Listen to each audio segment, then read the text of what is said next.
Good evening. Welcome. Welcome back. Welcome to this Grade Up channel of YouTube. YouTube channel of Grade Up. Sorry. कैसे हैं आप सब? All fine. So first of all, guys, thank you so much. आप लोगों ने जो इतना whatever you have जो भी आपके responses रहे हैं, जो पहला पार्ट हमने किया था UGC net past 10 years questions का, जो हमने अभी मंडे को किया था. So that was fantastic.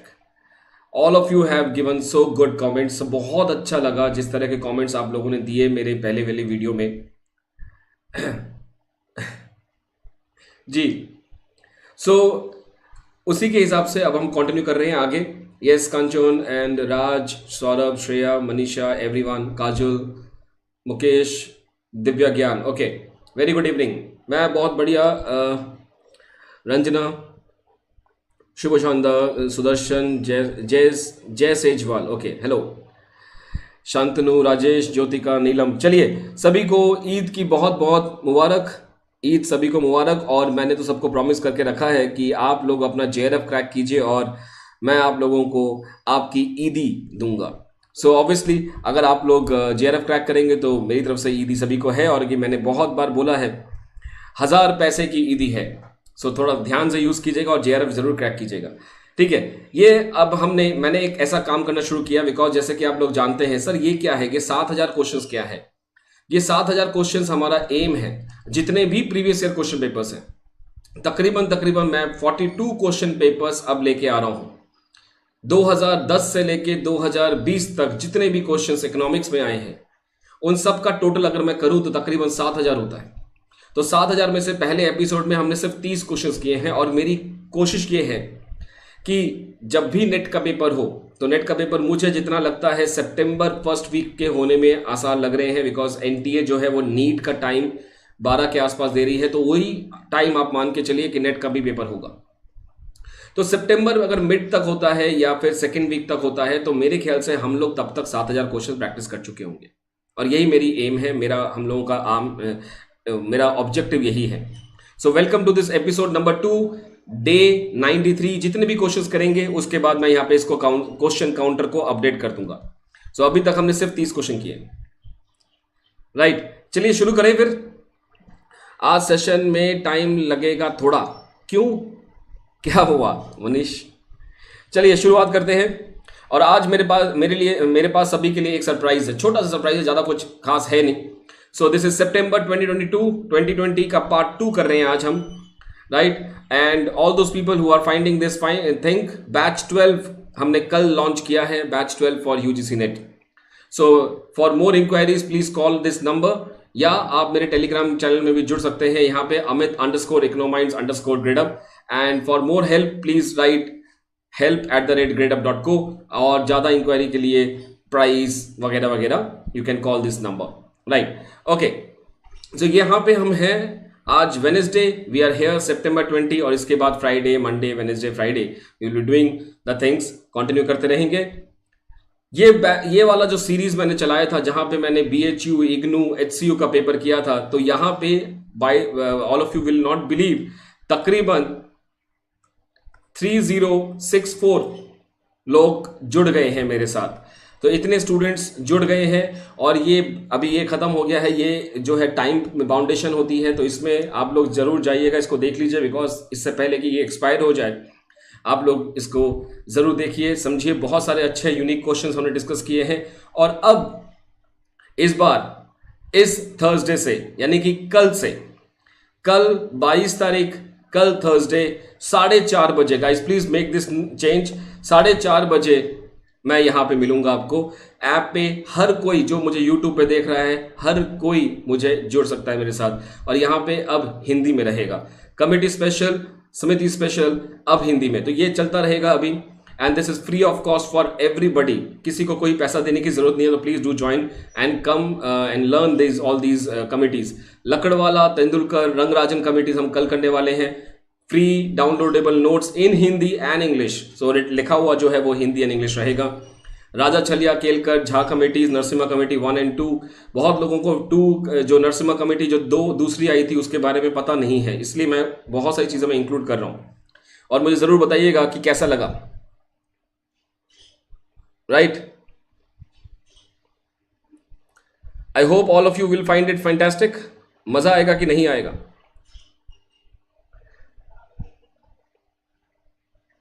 Okay, biggest blockbusters, okay, बढ़िया सर। चलिए, आप लोगों को अच्छा लगे, इससे बढ़िया मुझे क्या लगेगा। 5 बजे इसलिए नहीं है बिकॉज दूसरी क्लास होती है, तो इसलिए 4:30 बजे है ये।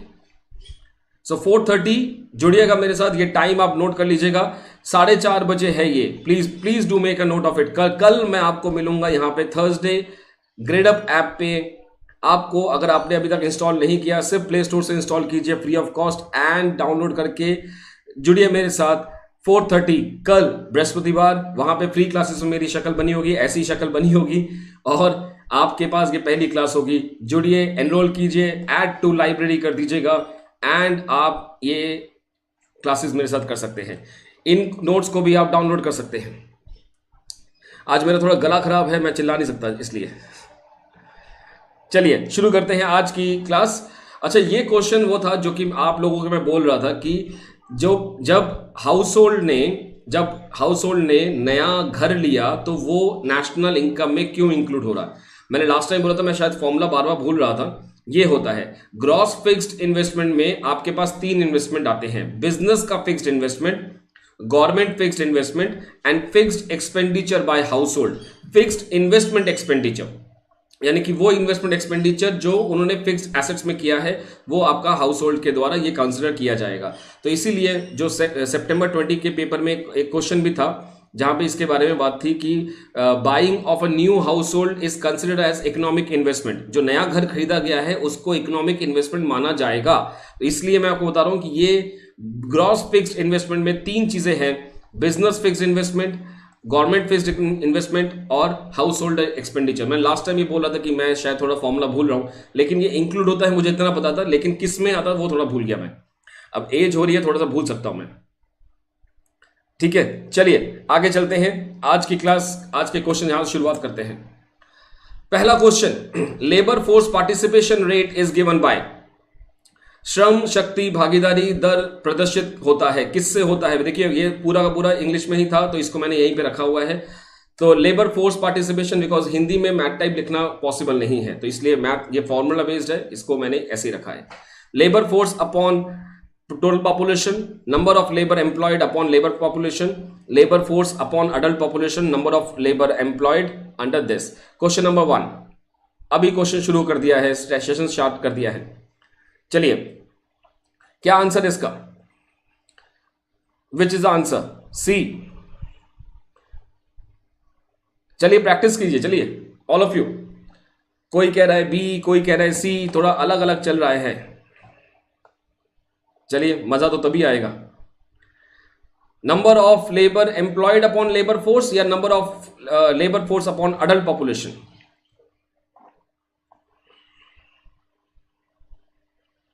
पोल आ गया है, पोल आपके सामने है।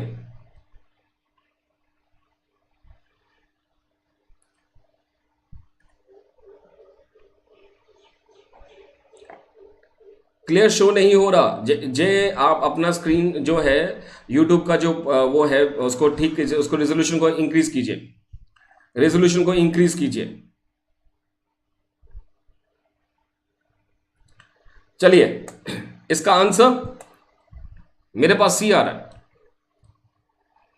इसका आंसर मेरे पास सी आ रहा है, labour force upon adult population into 100। क्या यह सही है, गलत है? Labour force upon adult population, ये मेरे आंसर दिखाने के बाद पोल में आंसर देके फायदा नहीं है, मैं बता रहा हूं आपको। Labour force upon working age, बहुत अलग अलग चीजें आ रही हैं मेरे सामने यहां पे। ओके, पोल तो हो गया, पोल हाँ अब हट गया। Labour force employed unemployed upon, yes very good, adult population into 100। So it is the answer is labour force upon adult population into 100। ठीक है, अब यहां पे एक बात याद रखिएगा, ये वर्किंग फोर्स, वर्किंग एज और लेबर फोर्स के बीच में बहुत कंफ्यूजन रहता है, particularly in terms of the years. Working age होता है 15 से लेके 64 साल, लेबर फोर्स होता है 15 से लेके 59। मेरी एक रिक्वेस्ट सभी से रहेगी, कृपया इसको गूगल में डाल के मत देखिएगा। गूगल में आप डालेंगे तो आपको इसका आंसर मिलेगा, लेबर फोर्स वो बताएंगे लेबर फोर्स 15 टू 59, और वर्क फोर्स बताएंगे, गूगल में अगर आप डालेंगे तो आपको मिलेगा 15 टू 59, बिकॉज ये यूएस का वर्क फोर्स है। वर्क फोर्स ऑफ यूएस जो है वो है 15 टू 59। अगर ज्यादा जानकारी चाहिए तो आप एनएसएसओ राउंड देखिएगा इसका, तो वहां पे एनएसएसओ राउंड्स में इसके बारे में पूरा लिखा हुआ है कि कितने वर्क फोर्स है, वर्किंग एज क्या होती है, लेबर फोर्स क्या होता है, और इसमें अनऑर्गेनाइज कौन सा होता है, इनफॉर्मल सेक्टर कौन सा होता है, तो उसमें सारी डेफिनेशन लिखी हुई है। एज पर NSSO in India working age group is 15 to 64, और इसी से हम पॉपुलेशन डिविडेंड निकालते हैं, और लेबर फोर्स की वैल्यू जो होती है वो है 15 टू 59। यहां पे इसका आंसर है labour force upon adult population. बिल्कुल सही, बहुत सही। तो कृपया मेरी सबसे ये गुजारिश रहेगी कि ये गूगल में मत डालिएगा, इसके लिए एनएसएसओ के राउंड्स जरूर पढ़ लीजिएगा। और लेबर फोर्स का फुल फॉर्म होता है, लेबर फोर्स का अगर कैलकुलेशन निकालता हूं, एम्प्लॉयड प्लस अनएम्प्लॉयड, तो ये एम्प्लॉयड नहीं होगा, ये सिर्फ एम्प्लॉयड नहीं होगा। Labour force participation employed plus unemployed दोनों चीजें ही होंगी यहां पे, एम्प्लॉयड प्लस अनएम्प्लॉयड दोनों ही चीजें होंगी। चाहे कोई काम करना, बेसिकली वो काम करना चाहता है, नौकरी नहीं है, बात अलग है। सो ये है upon adult population. Adult population का मतलब है 15 टू 64 में जितने भी पॉपुलेशन आती है वो इनटू 100। तो इसका आंसर है C, labour force upon adult population. हम सिर्फ एम्प्लॉयड नहीं लेते हैं, तो इसका भी याद रखिएगा। लेबर फोर्स में कौन से लोग हैं, 15 टू 59, 64 का क्या हुआ। सो ये बहुत बड़ा कंफ्यूजन था, इसको याद रखिएगा कि ये आंसर सी है इसका। All of you through with this? और कोई एक्सप्लेनेशन किसी को चाहिए तो बता देना कि सर अभी तक हमें समझ नहीं आया।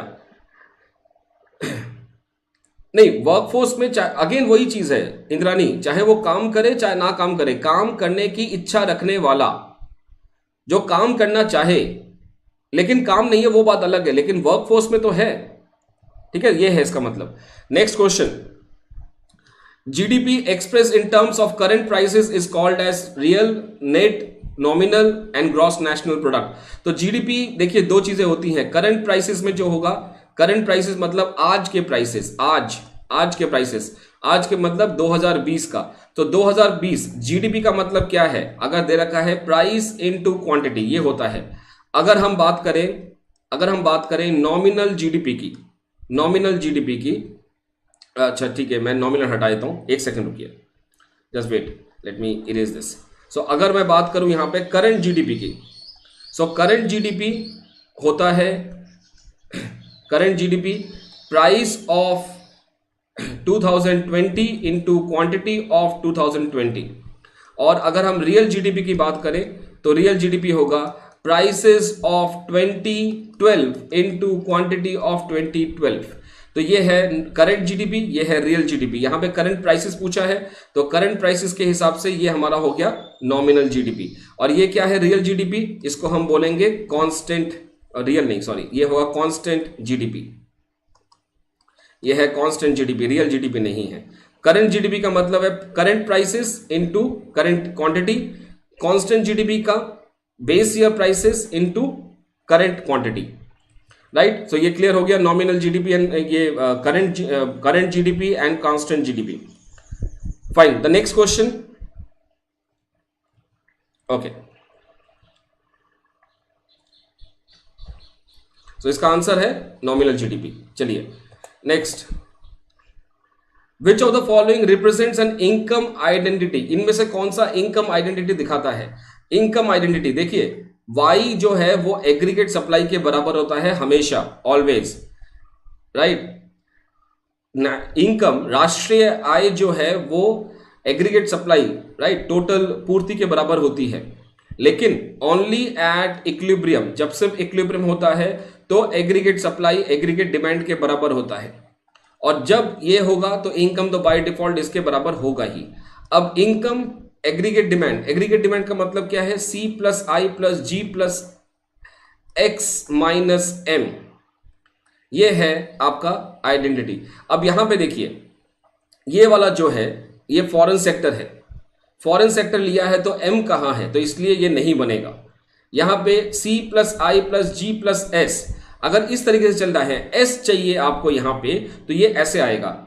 वाई का मतलब है consumption plus saving plus taxation plus import is equal to C plus I plus G plus X, ये होता है। तो ये सारा का सारा एग्रीगेट सप्लाई, ये सारा का सारा एग्रीगेट डिमांड।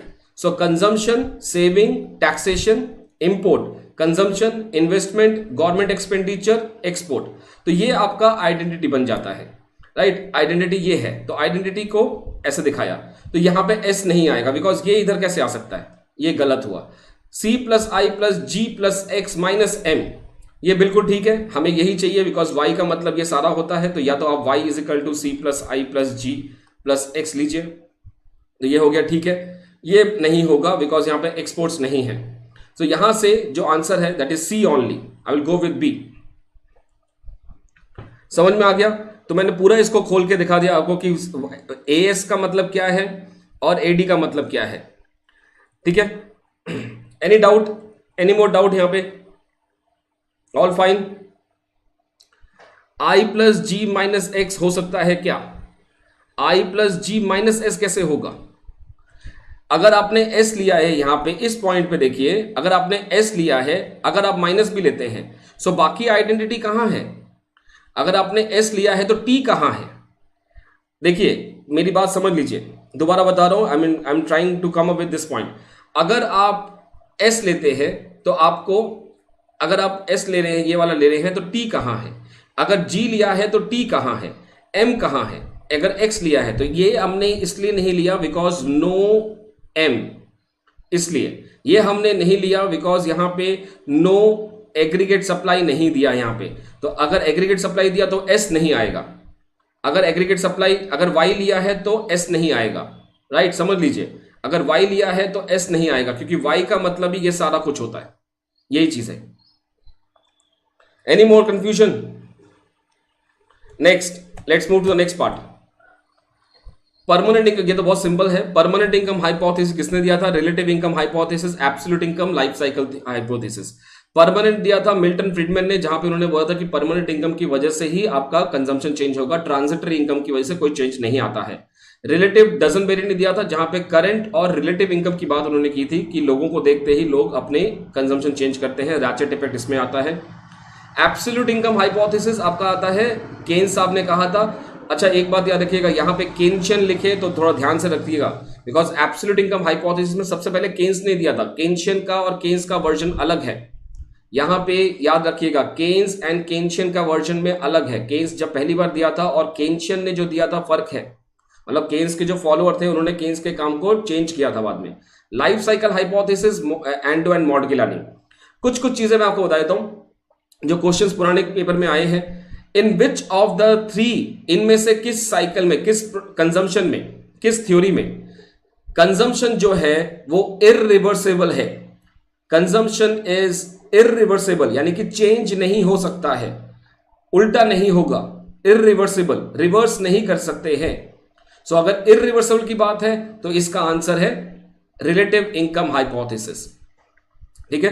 क्योंकि जब इनकम बढ़ेगी तो कंजम्पशन बढ़ेगी, लेकिन जब इनकम घटेगी कंजम्पशन डिक्रीज नहीं होता है, रैचेट इफेक्ट, ठीक है। दूसरी बात आती है कि इनमें से किस कंजम्पशन थ्योरी में we have consumption is cyclical in nature, consumption is cyclical in nature, consumption is cyclical in nature. इस क्वेश्चन का आंसर ढूंढेगा, इनमें से कौन से हाइपोथेसिस में, कौन से कंजम्पशन थ्योरी में कंजम्पशन जो है वो साइक्लिकल होता है, यानी कि वो ऐसे ऐसे चलता है। थोड़ा सोच के देखिएगा कैसा लगा question. How is the question? Life cycle में साइकिल है इसलिए साइक्लिक है? नहीं, सोच के देखो, क्या आप लोग ये कह रहे हो कि लाइफ साइकिल में साइकिल है इसलिए साइक्लिक कह रहे हो? Cyclical, no no no no no no, गलत जा रहे हो, गलत जा रहे हो, गलत जा रहे हो। थोड़ा सोचना इसको, इसको गलती से ये मत करना कि सर साइकिल है लाइफ साइकिल में इसलिए साइकिलिकल जा रहे हो, नहीं, ये गलत होगा। इसका आंसर उल्टा है पूरा, मैं आंसर अभी दे नहीं रहा, आप लोग ढूंढिए इसको कि इनमें से किस में कंजम्पशन जो है वो साइक्लिकल होता है। थोड़ा ढूंढना, थोड़ा समझना इसको, अगर अगली क्लास में बताऊंगा मैं इसको, ठीक है। अच्छा देखो, अब सारे के सारे सब चेंज हो रहा है, परमानेंट आ गया, पहले life cycle okay, the answer is relative. Relative income hypothesis में, यानी कि डजन वेरी के सिस्टम में साइक्लिकल होता है, कंजम्पशन इज साइक्लिकल। थोड़ा सोचना इसको, फिर बात करूंगा, ठीक है। नेक्स्ट क्वेश्चन, इस क्वेश्चन ने सबकी नींद उड़ा दी थी। For any two equally likely exhaustive independent event P of A B, देखिए पहले मैं इनका सबका मतलब समझा देता हूं। दो इक्वली लाइकली है, तो दो इक्वली लाइकली इवेंट्स हैं, तो इसका मतलब क्या है, probability of A is equal to probability of B, ठीक है, ये तो बिल्कुल सही है। एग्जॉस्टिव का मतलब है सारा का सारा ऑप्शन, तो सारे के सारे क्या ऑप्शन होंगे, या तो ए होगा, या तो बी होगा, या तो ए बी हो सकता है, बिकॉज दोनों के दोनों इंडिपेंडेंट है।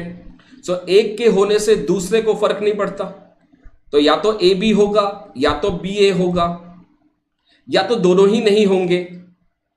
समझ में आया कैसे मैंने तोड़ा? एक बार दोबारा बात करते हैं इसके ऊपर। टू इक्वली लाइकली, इसका मतलब क्या हुआ, probability of A is equal to probability of B, right. Exhaustive का मतलब क्या है, सारे के सारे ऑप्शंस कौन से हैं, सो या तो ए होगा, या तो बी होगा, या तो दोनों में से कोई कुछ भी नहीं होगा, तो जीरो हुआ, कुछ भी नहीं होगा। बिकॉज एग्जॉस्टिव का मतलब क्या, सारा ऑप्शन, क्या क्या हो सकता है, क्या क्या नहीं हो सकता, ये सब चीजें। इंडिपेंडेंट का मतलब है कि जब ए होगा तो बी के होने पे या ना होने पे कोई फर्क नहीं पड़ेगा, और जब बी होगा तब ए के होने या ना होने पे कोई फर्क नहीं पड़ता। एंड बाय डिफॉल्ट बी ए और ए बी एक ही चीज है। तो अब बनाइए आपका सैंपल सेट बन गया आपका 0 A B A and B. अब क्या बोला, probability of A B, so probability of A B एक ही बारी है, so it is probability of A 1/4, it is 0.25, answer is B. तो एग्जॉस्टिव का मतलब, एग्जॉस्टिव की वजह से ये 0 आया, इंडिपेंडेंट की वजह से ये ए बी आया, इक्वली लाइकली की वजह से ये दोनों आए। Done? Are we through?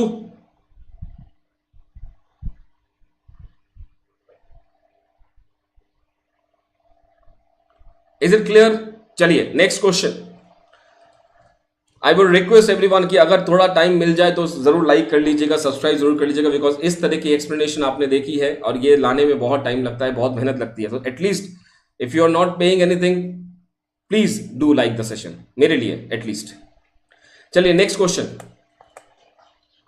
What type of relationship exist between two variables, दो चर के बीच किस प्रकार का संबंध स्थापित होता है यदि प्रकीर्ण आरक पर सभी बिंदु भाई और से दाई और ऊपर की ओर जा रही है, एक सीधी रेखा पर दिखाई पड़ती है। यानी कि basically when we are going from fall on a straight line going upward from left to right, upward ऊपर जा रहे हैं, लेफ्ट से लेके राइट में जा रहे हैं, अपवर्ड ऊपर की तरफ, लेफ्ट से राइट में। सो बहुत लोगों ने इसको कहा कि सर लेफ्ट टू राइट तो ये भी हो सकता है, लेकिन ये डाउनवर्ड है, डाउनवर्ड लेफ्ट टू राइट, ये है upward left to right. So upward left to right में क्या बोला है, सारे के सारे पॉइंट्स जो हैं वो स्ट्रेट लाइन के ऊपर बैठ रहे हैं। All the points on the scattered diagram appears to fall on the straight line, सारे पॉइंट जो हैं, सारे बिंदु जो हैं एक ही रेखा के ऊपर आते हैं।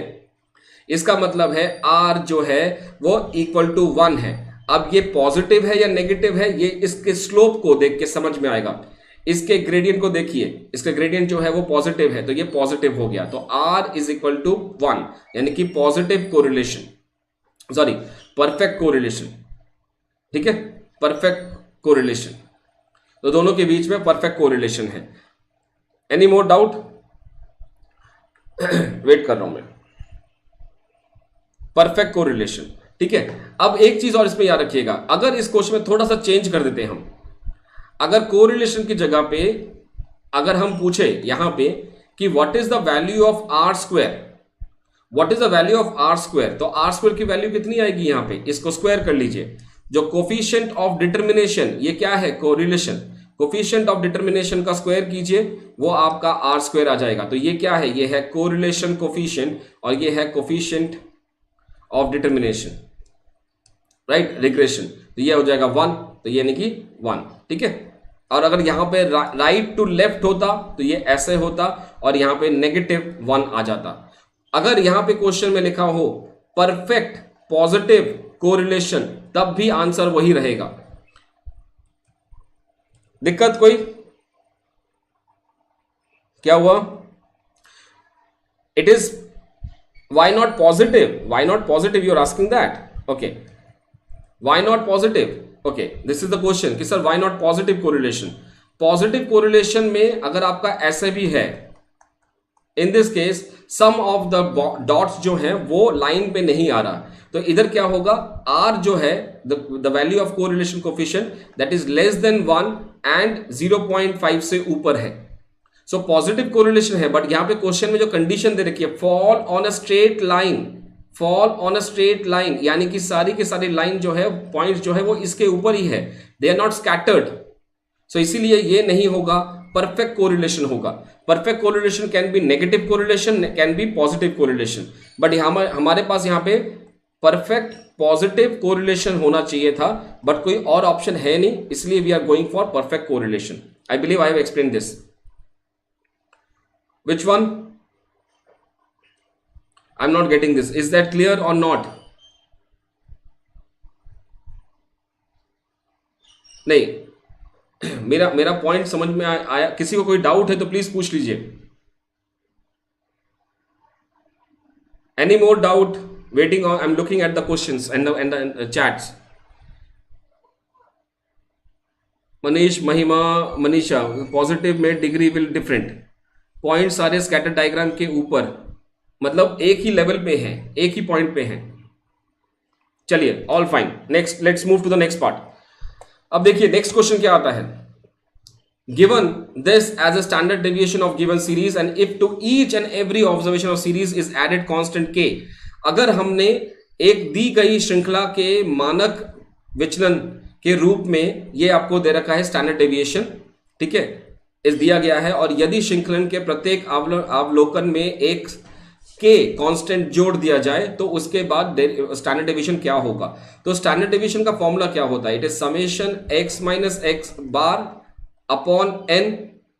हम पॉपुलेशन का निकाल रहे हैं, और अगर हम सैंपल का निकालेंगे तो ये आ जाएगा ऐसे, n-1 आ जाएगा सैंपल में, तो ये पॉपुलेशन का है, ये सैंपल का है।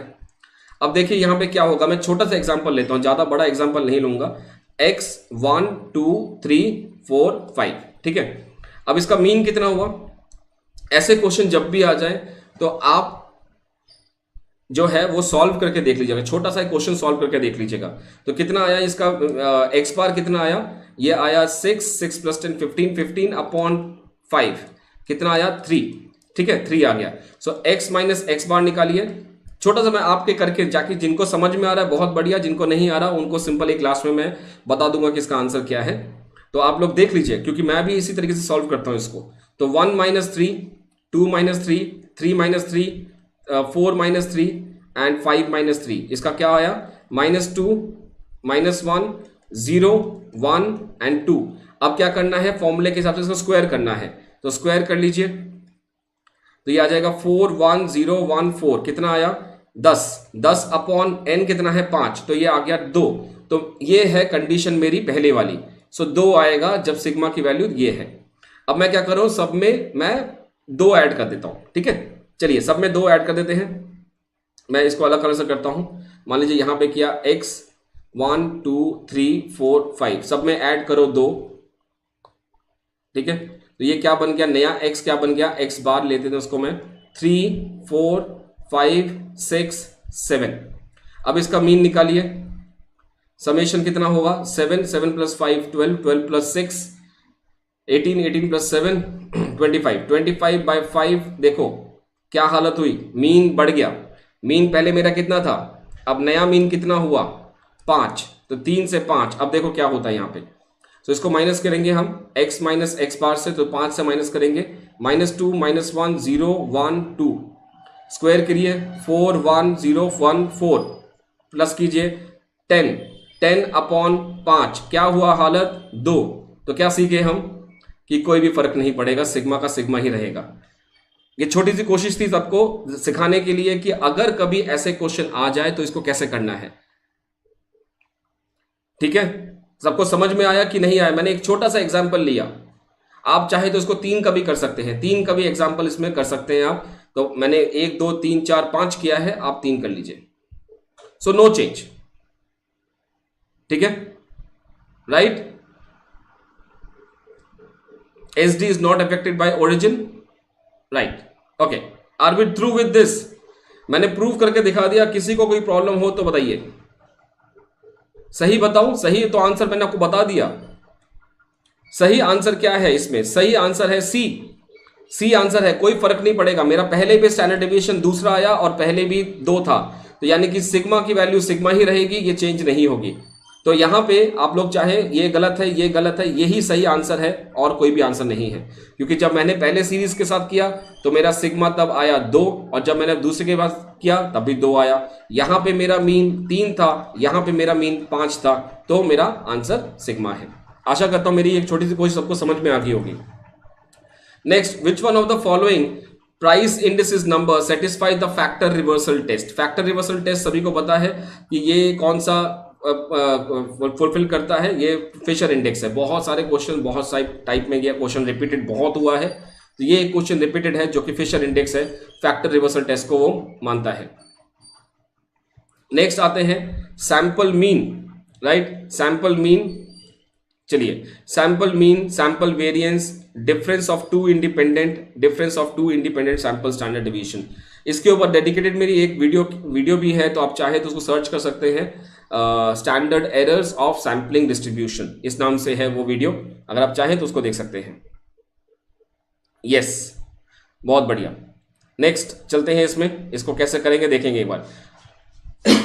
Okay, let's match it. So sample mean किसके साथ जाएगा? मीन जब होगा तो स्टैंडर्ड डेविएशन हमारा ये होता है, दिस इज सैंपल मीन के साथ स्टैंडर्ड एरर है ये। सैंपल वेरिएंस के साथ ये जाएगा, वेरिएंस का इसके साथ। Difference of two independent sample के सिंपल फॉर्मूलेज हैं इसके में, ये रहा।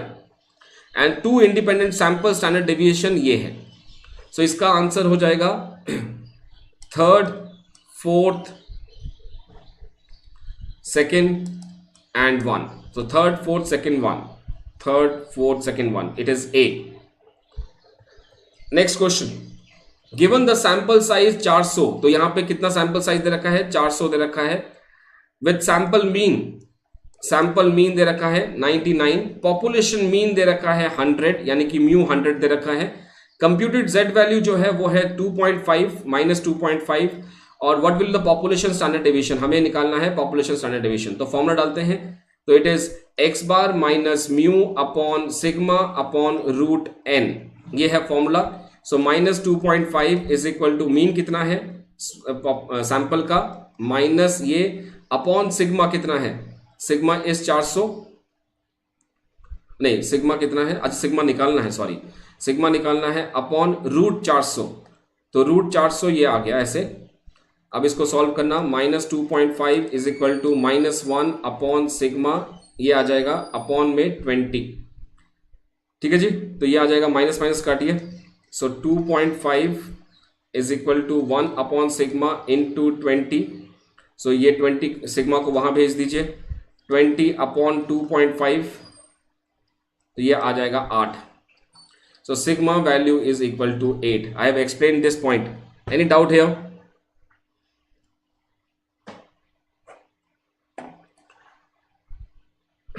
Any more doubt here? Waiting. Sandhya, Rashmita, Krishna, Monica, any doubt? Kanchon, clear? Sarita, 8. Right, very good. Those people who have joined me for the first time, please do subscribe the channel. Subscribe जरूर कर लीजिएगा, because मैं ये अब से हर दिन आने वाले हैं और हर क्वेश्चन पेपर हम सॉल्व करने वाले हैं। प्लीज डू सब्सक्राइब, पहली फुर्सत में सब्सक्राइब जरूर कर लीजिएगा। Next question, if the disturbance term is heteroscedasticity, ठीक है, if the disturbance term is heteroscedasticity which of the response based on given statement is true. जब हेट्रोसेडास्टिसिटी है, हेट्रोसेडास्टिसिटी का मतलब क्या हुआ कि वेरिएंस जो है वो चेंज हो रहा है, variance is changing, variance changing of the error, error का वेरिएंस चेंज हो रहा है यानी कि कांस्टेंट नहीं है। सो अब एक बात याद रखिएगा, OLS estimates are biased, OLS estimates do not have the minimum variance property, test of significance based on OLS estimate will be inaccurate, OLS estimates are inconsistent। तो मैंने हमेशा आपको यह बताया है कि याद रखिएगा हेट्रोसेडास्टिसिटी जब भी है तो आपको, अगर आपने हेट्रोसेडास्टिसिटी, ऑटो कोरिलेशन या मल्टी कोलिनियरिटी में बिना जाने बूझे आपने OLS डाल दिया, OLS मेथड से सॉल्व कर दिया उसको, तो आपको जो OLS एस्टिमेटर मिलेंगे वो मिलेंगे अनबायस्ड, फिर कंसिस्टेंट एंड इनएफिशिएंट मिलेगा, अनबायस्ड, कंसिस्टेंट एंड इनएफिशिएंट मिलेगा। अगर ऑटो कोरिलेशन की बात करें तो यहां मिलेगा अनबायस्ड, कंसिस्टेंट एंड इनएफिशिएंट मिलेगा। अगर मल्टी कोलिनियरिटी में है और आपने OLS डाल दिया तो आपको मिलेगा अनबायस्ड, कंसिस्टेंट एंड एफिशिएंट। तो ये फर्क आ जाता है इसमें, हेट्रोसेडास्टिसिटी एंड ऑटो कोरिलेशन में कोई भी इसमें फर्क नहीं है इन terms of, yes, in terms of this, ठीक है। तो पहला क्वेश्चन, पहला ऑप्शन देखिए क्या लिखा है, इट इज अनबायस्ड। अब सॉरी, इट इज बायस्ड, तो बायस्ड हो तो गलत हो गया, ये तो गलत हो गया। अब OLS estimator do not have minimum variance property, right, बिल्कुल सही है, बिकॉज क्योंकि हेट्रोसेडास्टिसिटी है, वेरिएंस अगर चेंज होगा तो मिनिमम वेरिएंस प्रॉपर्टी नहीं होगा, तो यानी कि ये ब्लू नहीं हो सकते, ये ल्यू हो सकता है, यानी कि बी हट जाएगा, बेस्ट लीनियर नहीं रहेगा, सिर्फ लीनियर एस्टिमेटर्स रहेंगे, linear unbiased estimator, so best हट जाएगा। तो ये जो है ये बिल्कुल सही है, OLS estimator do not have the minimum variance property. Homoscedasticity जब होगा तभी मिनिमम वेरिएंस प्रॉपर्टी माना जाएगा। Test of OLS significant based on OLS estimator will be inaccurate. हम यहां पे F टेस्ट और T टेस्ट अगर लगाएंगे तो हमारा ये गलत हो जाएगा, राइट, क्योंकि इस जगह पे क्या होगा, F टेस्ट और T टेस्ट हम इसमें लगा ही नहीं सकते बिकॉज मिनिमम वेरिएंस नहीं है, ब्लू नहीं है ये, इसलिए F और T टेस्ट हम नहीं लगा सकते, तो ये गलत हो जाएगा। यहाँ पे OLS estimates आर इनकंसिस्टेंट, नहीं, OLS estimator आर कंसिस्टेंट, तो ये है unbiased, consistent, inefficient, unbiased, consistent, inefficient, unbiased, consistent and efficient. So ये दोनों सही है, ये गलत है, तो इसमें से B एंड C। जो लोग इकोनोमेट्रिक्स मेरे साथ पहली बार कर रहे हैं, मुझे पता है आपको थोड़ा टेंशन होगा कि सर इकोनोमेट्रिक्स नहीं आता, डोंट वरी, बस लगे रहो मेरे साथ। मेरे कुछ वीडियोस हैं जो मैंने बनाए हैं इकोनोमेट्रिक्स के ऊपर, मेरी प्लेलिस्ट पे जाके एक बार उनको देख लीजिए, आपको सारा कुछ समझ में आ जाएगा, कोई टेंशन नहीं होगी।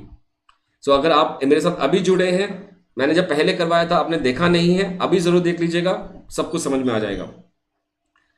ये एक क्वेश्चन दीजिए, जैसे based on the order condition state whether the first equation is identified और नॉट।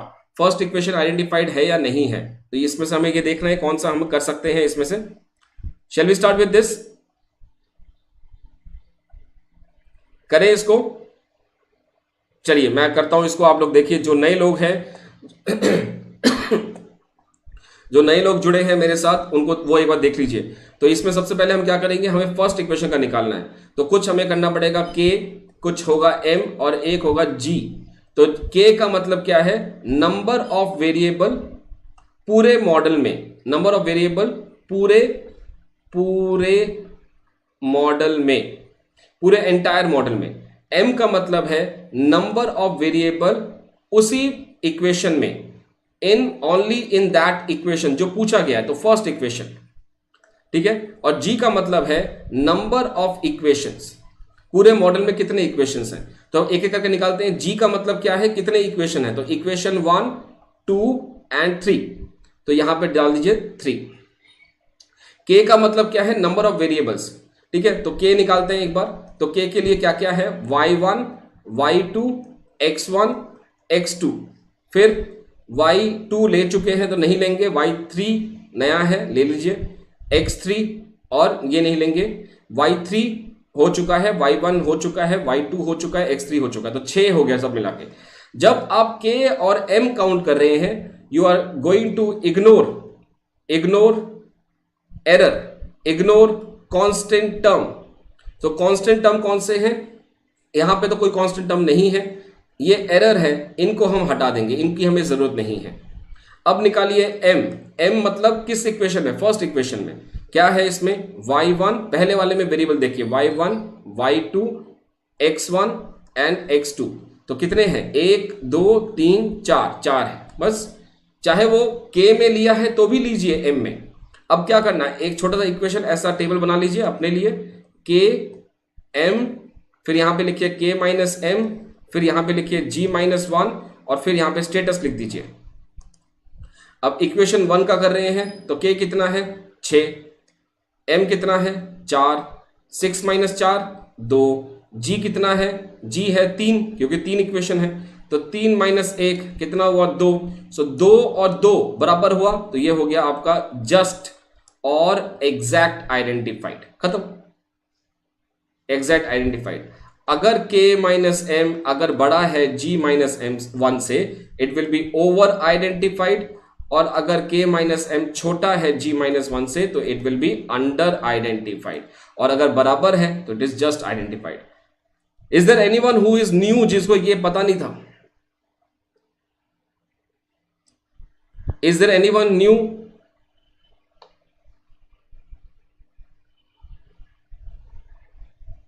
ओके, नवीन जी कह रहे हैं सर आपके बहुत क्वेश्चंस आईईएस में आए हैं। Thank you Naveen.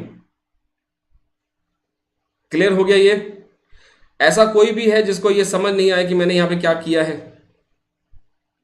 Okay, I still find every time I find some new people जिनको ये मुझे बहुत अच्छा लगता है कि ये आप लोग समझ रहे हैं। Okay, so I have around few people who can see this for the first time. चलिए, ओके फाइन, नेक्स्ट। तो इस तरीके से आप इसको कर सकते हैं, जितनी भी जगह पे आप इसको, जितने भी क्वेश्चंस हैं, यही एक ही तरीका है इसमें और कुछ भी नहीं है। ये अगर सीख लिया तो एक क्वेश्चन आपका हमेशा के लिए पक्का हो गया। चलिए next question, which of the following response is true as a solution of simultaneous equation bias. देखिए छोटा सा मैं 1 मिनट बात करूंगा इसके ऊपर। साइमल्टेनियस इक्वेशन में हम सबसे पहले क्या करते हैं? हम आइडेंटिफिकेशन निकालते हैं। आइडेंटिफिकेशन करने के बाद कैसे करेंगे? Order condition, rank condition. 99% cases में आज तक यूजीसी नेट में सिर्फ और सिर्फ ऑर्डर कंडीशन पूछा गया है, रैंक कंडीशन कभी नहीं पूछी है। हालांकि मैंने अपने वीडियो में रैंक कंडीशन भी बताया है, आप चाहे तो उसको देख सकते हैं। आइडेंटिफाई करके हमें समझ में आता है कि क्या एक इक्वेशन ओवर है, अंडर है या जस्ट है। और अगर ओवर, अंडर या जस्ट है तो इसको देखिए, अगर ओवर है और जस्ट है तो इनको सॉल्व करने के लिए अब हमें आगे वैल्यूज लगानी पड़ते हैं। लेकिन अगर अंडर हो गया, अंडर आइडेंटिफाइड है, तो हमें ये छोड़ना पड़ता है और दोबारा से एक बार मॉडल को चेक करना पड़ता है कि शायद हमने कुछ गड़बड़ कर रखी है, वी माइट हैव कुछ नया हमने इंक्लूड नहीं किया है। ठीक है, तो इस केस में जब भी ओवर और एग्जैक्ट हो तो ओवर के लिए हम क्या क्या यूज करेंगे? 2LS, limited information maximum likelihood. So क्या करेंगे? 2 stage least square, limited information maximum likelihood, 3 stage least square, instrumental variable, full information maximum likelihood. ये फॉर्मूले के नाम है, ये मेथड्स के नाम है। जैसे OLS है, ठीक है, ऑर्डिनरी लीस्ट स्क्वायर मेथड, वैसे 2 stage least square method, limited information maximum likelihood, 3 stage least square method, instrumental variable, full information maximum likelihood, और एग्जैक्ट के लिए हम यूज करते हैं इनडायरेक्ट लीस्ट स्क्वायर मेथड, और we also go for 2 stage least square method. ये question solve है। अब देखो हम इसमें से कौन सा तरीका फॉलो करते हैं। सो 2 स्टेज लीस्ट करते हैं और मैक्सिमम फुल इंफॉर्मेशन, तो आंसर आ गया C and D, खत्म। इतना ही है, दैट्स इट। इसमें आपको सिर्फ मेथड याद करना था। कैसा रहा? Interesting? So you can see the new people, you can see that जो यूट्यूब पे चैट पे चल रहे हैं, people are answering that, because मैंने ऐसे क्वेश्चंस बहुत बार करवाए हैं, हमने बहुत क्वेश्चंस किए हैं, and we are doing this again and again. So इसलिए हमें पूरा याद हो चुका है। Okay, next question, the time series under the condition this is and this like this is said to be। पूरा का सेम सेम ये मैंने मेरे नोट्स से है, ये पूरा का पूरा सेम नोट्स में मैंने कवर किया है।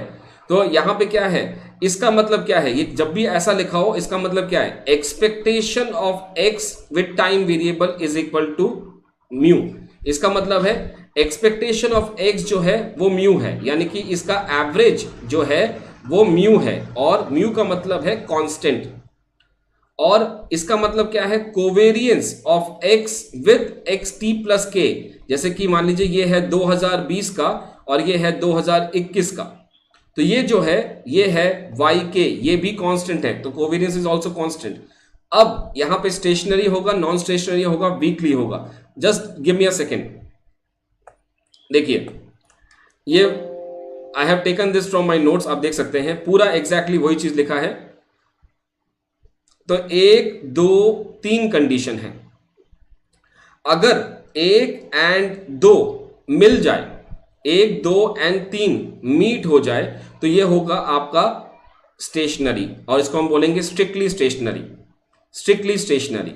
अगर 1 एंड 3 होता है, यानी कि 1 एंड 3 या 2 एंड 3 होता है, तो इसको हम बोलेंगे वीकली स्टेशनरी।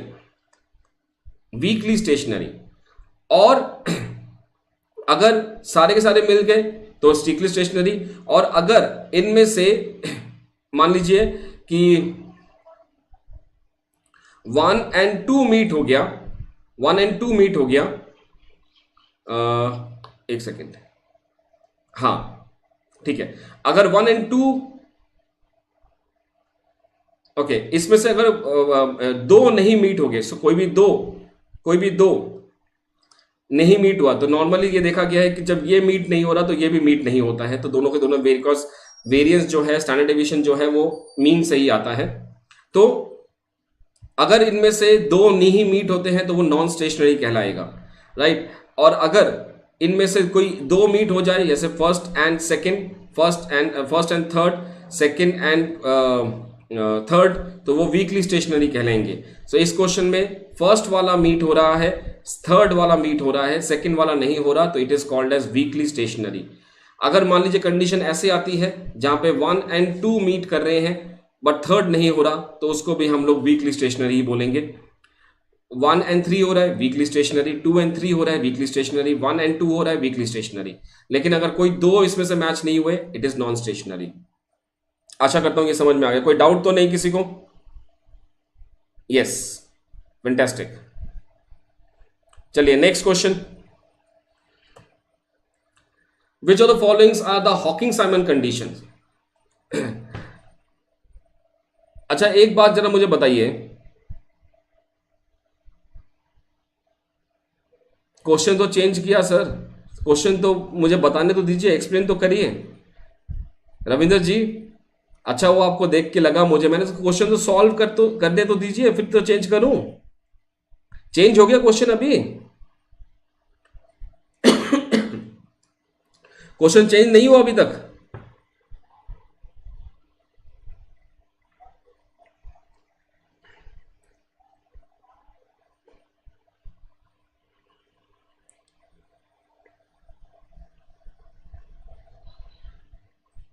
एक्सपेक्टेड क्वेश्चन मतलब, मैं शीर्षक देखिए आप जरा एक बार, मेरा जो वीडियो है उसका टाइटल देखिए, मैंने तो एक्सपेक्टेड क्वेश्चन तो नहीं लिखा।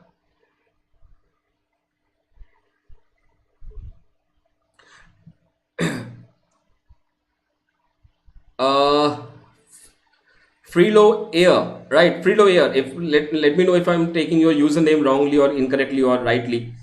Just follow one thing. Follow my econometrics video. आप सिर्फ मेरे इकोनोमेट्रिक वीडियोस को देखिए, खत्म हो जाएगा, डोंट वरी। चलिए आगे चलते हैं। रविंद्र जी आपके कहने पे मैंने हिंदी भी लिया है आज, ठीक है, आशा करता हूं आप संतुष्ट होंगे। चलिए, which of the following are Hawking Simon conditions? So यहां पे देखिए, यहां पे अगर हम फर्स्ट ऑर्डर कंडीशन की बात करें तो फर्स्ट ऑर्डर कंडीशन क्या है? What is the first order condition? First order condition है कि प्रिंसिपल डायगोनल, ये है फर्स्ट ऑर्डर कंडीशन, जो है first order condition. Second order condition क्या है? That the determinant of a 1 - a should be positive, this is second order condition. अब Hawkins Simon condition में दोनों चीजें फुलफिल होनी बहुत जरूरी है, so it is B and D are true. एक बार यूजीसी नेट में एक क्वेश्चन आया था जिसमें करेक्ट ऑप्शंस नहीं थे, यहां पे चूज नहीं था, यानी कि आपको इन चारों में से कोई एक ऑप्शन सेलेक्ट करना था। तो जब भी कभी ऐसा क्वेश्चन आए जहां पे आपको एक ऑप्शन सेलेक्ट करना पड़े, सो हमेशा फर्स्ट ऑर्डर को मत करना, हमेशा सेकंड ऑर्डर को करना। तो सेकंड ऑर्डर जो है वो स्ट्रिंजेंट होता है, वो ज्यादा स्ट्रिक्ट होता है, तो फर्स्ट ऑर्डर को मत कहना। वहां पे आप ये भी नहीं बोल सकते कि फर्स्ट ऑर्डर भी तो होता है, तो फर्स्ट ऑर्डर का मतलब है it is necessary but not sufficient. Second order का मतलब है सफिशिएंट कंडीशन है। तो इसलिए जब भी अगर ऐसा आए कि चार ऑप्शन आते हैं, इसमें A and B and D and C का नहीं आता, तो आप सेकंड ऑर्डर को कीजिएगा, राइट, सफिशिएंट ऑर्डर को कीजिएगा। चलिए नेक्स्ट क्वेश्चन। आज तो सारे आंसर मैंने ही दिए, क्या बात है, आप लोग आंसर नहीं दे रहे क्या? आप लोग आंसर नहीं दे रहे? सेकंड ऑर्डर थोड़ा सा, गौरव, सेकंड ऑर्डर जो है वो थोड़ा स्ट्रिंजेंट होता है, इसलिए उसका नाम सफिशिएंट है ना। फर्स्ट ऑर्डर का मतलब क्या होता है? Necessary condition. सेकंड का मतलब क्या है? Sufficient condition.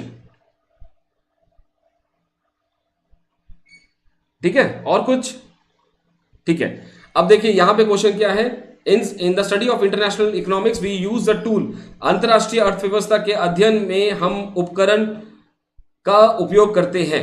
ठीक है, अब किसका उपकरण यूज करते हैं हम? माइक्रो इकोनॉमिक्स का, मैक्रो इकोनॉमिक्स का, या neither micro nor macro, both micro and macro? हम एक्चुअली में दोनों का ही यूज करते हैं, माइक्रो एंड मैक्रो का। जैसे माइक्रो से हमने लिया इंडिफरेंस कर्व और उसको बनाया हमने कम्युनिटी इंडिफरेंस कर्व। माइक्रो से हमने लिया कौन से? प्राइस लाइन का, बजट लाइन का, और हम यहाँ पे प्राइस लाइन यूज करते हैं। उसी तरीके से हम यूटिलिटी पॉसिबिलिटी फ्रंटियर लेते हैं और यहाँ पे हम GUPF लेते हैं, grand utility possibility frontier, transformation curve.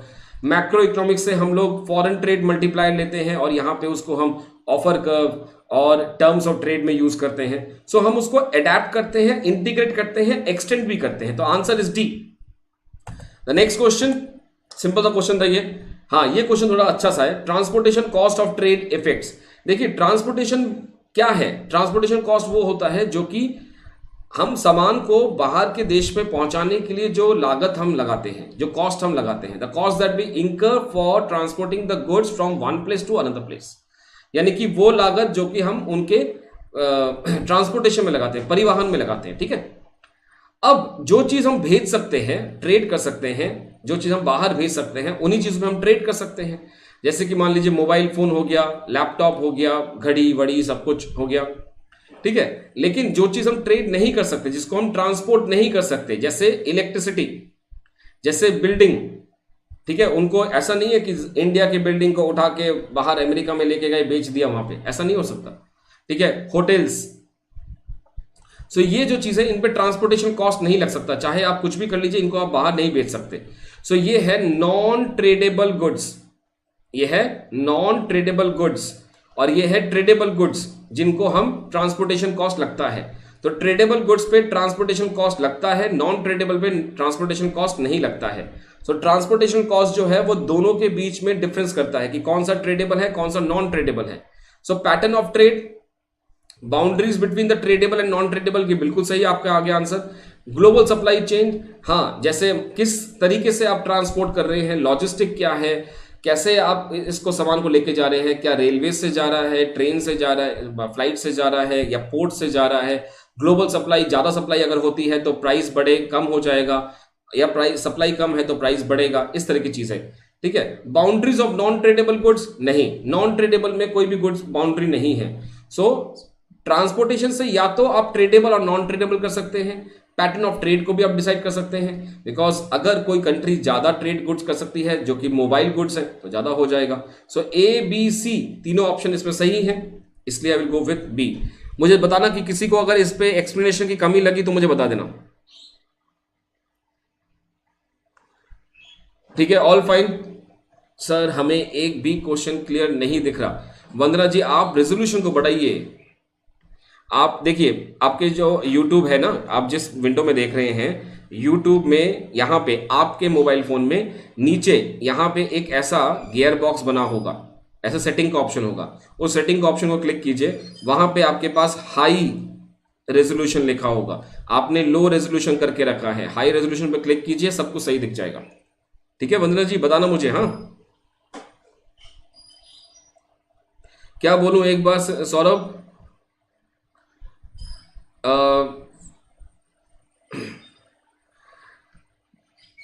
मुझे समझ नहीं आया किसका आंसर दूं मैं।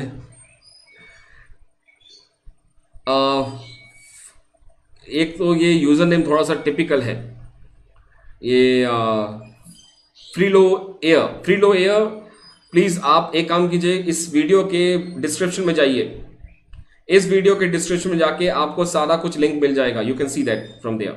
वीडियो के डिस्क्रिप्शन, इसी वीडियो के डिस्क्रिप्शन में जाके आपको दिख जाएगा।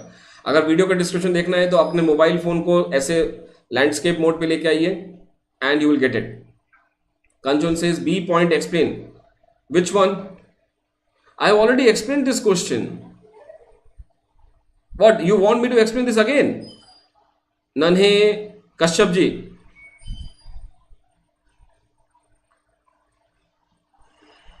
जी दिख रहा है, आप बताइए क्या क्या है। मैंने कल कर लिया है, गेम थ्योरी क्वेश्चन मैं कर चुका हूं। रविंद्र जी आप कृपया मुझे वही चीज पूछें जो मैं कर रहा हूं। गेम थ्योरी क्वेश्चन मैं कल कर चुका हूं। क्या हो गया आज? Is this question not clear?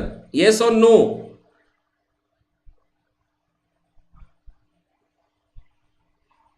What happened? Kanchan, Saurabh, next question, shall be proceed आगे या यहीं पे रहिए? Okay, fine. Now I'm getting the point. Guys, all of you, I will request everyone. Suno.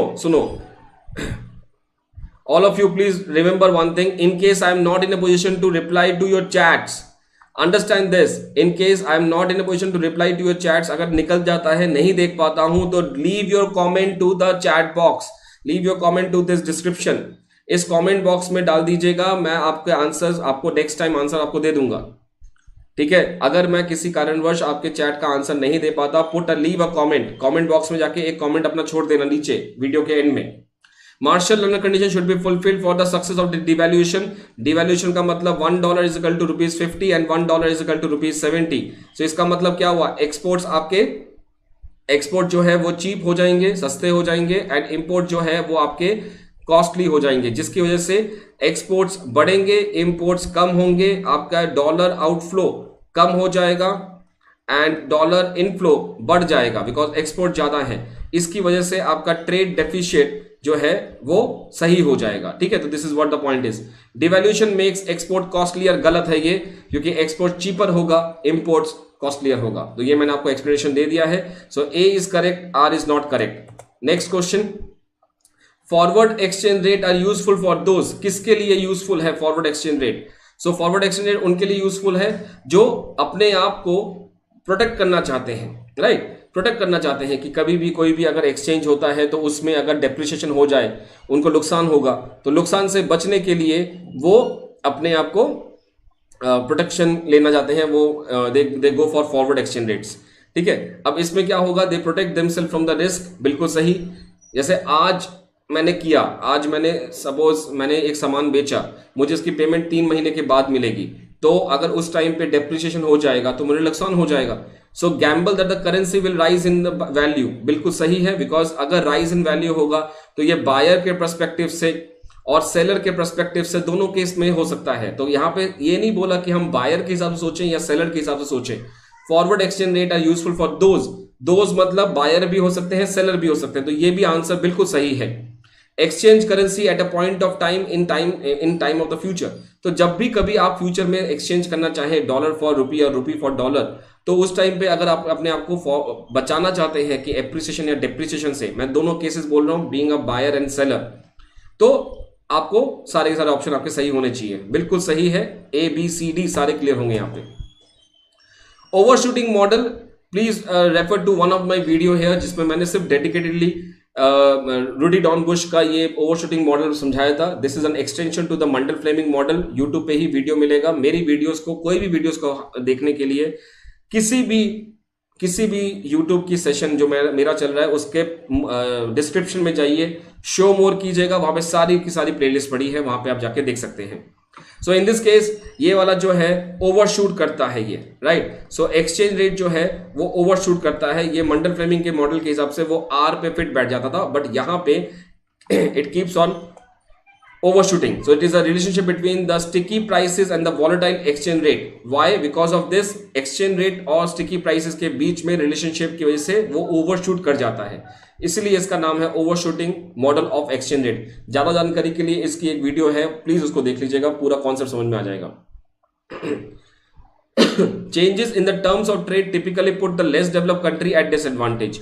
अगर टर्म्स ऑफ ट्रेड में कोई भी changes आते हैं, तो जैसे कि मान लीजिए price indices of export upon price indices of import. So अगर कोई भी ट्रेड में टर्म्स ऑफ ट्रेड में चेंज आते हैं तो लेस डेवलप्ड कंट्रीज जो है उसको नुकसान पोजीशन में आती है। क्यों आती है? बिकॉज पहली बात तो ये जो है they deal in the primary goods, कच्चा माल में ये डील करते हैं, और इसकी वजह से इनकी इनकम इलास्टिसिटी जो है वो लेस देन 1 होती है। इसका मतलब है जब आय बढ़ती है तो quantity demand of primary goods ज्यादा नहीं बढ़ता है, कम बढ़ता है। ये अगर इनकम बहुत ज्यादा बढ़ी तो ये कम से होगा। मैन्युफैक्चरिंग गुड जो है उनकी इनकम इलास्टिसिटी जो है वो ग्रेटर देन 1 होती है, यानी कि जब उनकी इनकम बढ़ेगी तो मैन्युफैक्चरिंग गुड्स का, जैसे मोबाइल फोन, लैपटॉप, इनकी डिमांड ज्यादा बढ़ेगी। So they specialise in the trade and services like tourism. नहीं, इंडस्ट्रियलाइज प्रैक्टिस ये कभी भी गलत मत करना, ये मोरल चेक करते हैं आपका। एज अ असिस्टेंट प्रोफेसर आपका मोरल चेक करते हैं कि इंडस्ट्रियलिस्ट कंट्री जो है वो अनफेयर ट्रेड प्रैक्टिसेस करते हैं, please don't do this. They have a higher labour cost, they specialise in, answer is A. तो मैंने आंसर सारे के सारे ऑप्शन बता रहा हूं, मुझे पता है कि क्वेश्चंस के आंसर कहीं ना कहीं आपके पास ही हैं, राइट। सो इसमें देयर इज नो पॉइंट कि आपको कुछ अलग सा समझ में आएगा। Guys please do call your friends, because अगर इस तरीके से हालत रहेगा जितना अभी the number of people who are watching me, so I am not going to continue this session. मैं आपको बता रहा हूं दोबारा, बिकॉज इस तरह की एक्सप्लेनेशन देना अगर आप लोगों को पसंद नहीं है तो फिर मैं नहीं लेके आऊंगा। I make my words again, if the number of viewers, अगर स्टूडेंट्स ज्यादा नहीं आते हैं तो इसका मतलब है कि ऐसे सेशंस की स्टूडेंट्स को जरूरत नहीं है। So it is your duty to call your friends. What was my first point today कि I am really very very excited and say thanks to all of you, क्योंकि आप लोगों की वजह से मैं जो भी आपने मुझे जिस तरह का रिस्पांस दिया है फर्स्ट वीडियो पे, इसलिए मैं वो लेके आया हूं। अदरवाइज अगर ऐसा रहे तो if I start doing UP PGT का पेपर, अभी बहुत सारे स्टूडेंट मुझे फॉलो करेंगे। I am saying that so please call all your friends. I am really saying this.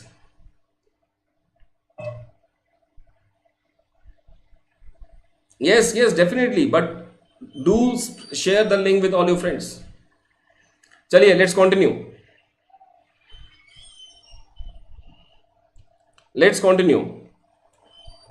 Okay, the Rybczynski theorem. देखिए ये क्वेश्चन भी बहुत सिंपल सा है। रिबिन्स्की थ्योरम के हिसाब से आप लोगों को मैंने ये पहले ही बताया था, रिबिन्स्की थ्योरम के हिसाब से जब भी प्रोडक्ट फैक्टर प्रोपोर्शन बढ़ता है, लेबर बढ़ गया, तो उसका जो है आउटपुट पे जो इंक्रीमेंट होगा वो मोर देन डबल होगा। अब पढ़ो इसको। कांस्टेंट कमोडिटी प्राइसेस, बिल्कुल ठीक है। And increase in the endowment of one factor will increase by the greater proportion of the output of the commodity intensive in that factor and will reduce the output of the other commodity. बिल्कुल सही है, बिल्कुल सही है ये। क्योंकि जैसे मान लीजिए लेबर बढ़ा, सो लेबर से बड़ी हुई चीजें जो है, जो लेबर से बनी हुई प्रोडक्ट जो है, वो डबल से भी ज्यादा इंक्रीमेंट हो जाएगी, बिकॉज कुछ कैपिटल यहां से निकाल के इसको दिया जाएगा और productivity of labour will increase. So ये ठीक है। स्टॉल्पर-सैमुअल्सन के हिसाब से क्या होता है कि अगर किसी देश में कोई चीज कमी है, जैसे मान लीजिए लेबर इंटेंसिव गुड्स, लेबर कम है वहां पे, तो उन्होंने क्या किया, टैरिफ लगा दिया। मान लीजिए इन्होंने टैरिफ लगा दिया किस पे, लेबर इंपोर्टेड गुड्स पे, जो इंपोर्टेड गुड्स लेबर से बन के आती है इस देश में। तो क्या होगा इसकी वजह से, price of labour intensive good का दाम बढ़ जाएगा। इसकी वजह से क्या होगा, जो डोमेस्टिक प्रोड्यूसर हैं उस देश में, मान लीजिए अमेरिका ने ये काम किया, तो अमेरिका ने क्या किया, इंडिया से जो लेबर जाता है उसको, लेबर गुड जाता है उस पर टैरिफ लगा दिया। अब अमेरिका में इंडिया से जो सामान जाता है उसका दाम बढ़ गया, तो लॉ ऑफ सप्लाई क्या कहती है, इसके हिसाब से अमेरिका का डोमेस्टिक प्रोड्यूसर जो है वो लेबर से बनी हुई चीजों को ज्यादा बनाने की कोशिश करेगा, बिकॉज लॉ ऑफ सप्लाई, ज्यादा प्राइसेस बढ़ रहे हैं, क्वांटिटी डिमांड बढ़ाइए, और जब ये क्वांटिटी बढ़ेगा तो वहां पे लेबर की डिमांड बढ़ेगी, और लेबर की डिमांड बढ़ेगी यानी कि वेजेस का दाम बढ़ेगा उनका। सो टैरिफ डालने से जो स्केयर्स फैक्टर है उसका दाम बढ़ जाता है, तो ये आ गया आपका स्टॉल पर। तो it will increase the earnings of the factor used, increase करेगा, यहां पे डिक्रीज लिखा हुआ है, इसीलिए ये स्टेटमेंट गलत, ये स्टेटमेंट सही। चलिए आगे चलते हैं, और भी बहुत सारे क्वेश्चंस हैं आज। विच one of the following is not an objective of IMF, IMF का कौन सा ऑब्जेक्टिव नहीं है इनमें से। So exchange rate stability, to provide loans, ये बिल्कुल गलत है। मॉनेटरी कॉर्पोरेशन बिल्कुल करता है, बैलेंस ऑफ पेमेंट को, एक्सचेंज रेट स्टेबिलिटी, ये सारा कुछ देखता है, IMF ये नहीं देखता है, प्राइवेट सेक्टर को IMF लोन नहीं देता है। सो इट इज नॉट, तो नॉट आ गया यहां पे। Goods and service tax is originated कहां पे था, ये सभी को पता है। What is the answer for this, what is the answer for this, goods and service tax, sorry, it is, yes, Canada, it is Canada, right. Next, इसको पढ़िए थोड़ा सा। Mrs. Hicks stated that the private finance, whether of firms or individuals, starts with a given income plan as a framework within which the expenditure must be planned. Public finance, on the contrary, starts with the given expenditure plan and authorities adjust their income by means of taxation and resources. का मतलब क्या हुआ कि आप private इंसान को देखेंगे, हम लोग की प्राइवेट फाइनेंस, हम लोगों की बात हो रही है यहाँ पे पहले, कि कभी भी कोई भी एक इंसान क्या करता है, उसको पता है कि उसकी इनकम कितनी है और उस इनकम के हिसाब से वो एक्सपेंडिचर बनाता है, एक्सपेंडिचर खर्चा करता है। लेकिन गवर्नमेंट क्या करती है, गवर्नमेंट क्या करती है, पहले एक्सपेंडिचर करती है, पहले खर्चा करती है, और फिर देखती है उस खर्चे को पूरा करने के लिए कहां कहां से आय का इनकम ला सकती है। प्रोफेसर सिरास, और ये बिल्कुल सही बात है, इसमें कोई गलत नहीं बोला, क्योंकि प्राइवेट पर्सन ऐसे ही करते हैं, गवर्नमेंट एक्सपेंडिचर ऐसे ही होता है।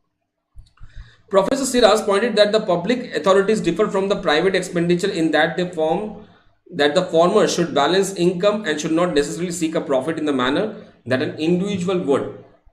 सिरास ने जी ने कहा कि गवर्नमेंट जो है वो वेलफेयर के लिए काम करती है, वो प्रॉफिट मोटिव के लिए काम नहीं करती है, प्रॉफिट मोटिव के लिए इंडिविजुअल काम करते हैं, और बिल्कुल सही पॉइंट है। तो दोनों के दोनों स्टेटमेंट्स हैं, बिल्कुल करेक्ट है। तो मैंने क्वेश्चंस को ध्यान से पढ़ा और उसके बाद मैंने आंसर लगाया, ठीक है। तो प्लीज इसको मेक श्योर कि ऐसे बड़े क्वेश्चंस को सही से पढ़ा जाए।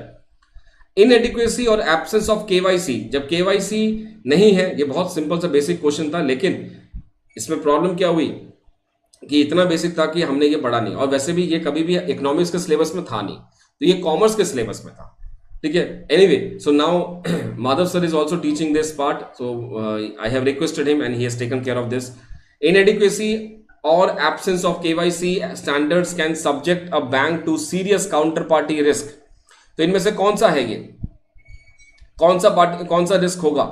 तो इसमें से वी हैव, जब भी ये काउंटर पार्टी रिस्क होता है तो इसमें से ये होगा reputation risk, compliance risk, legal risk, bankruptcy risk नहीं होगा।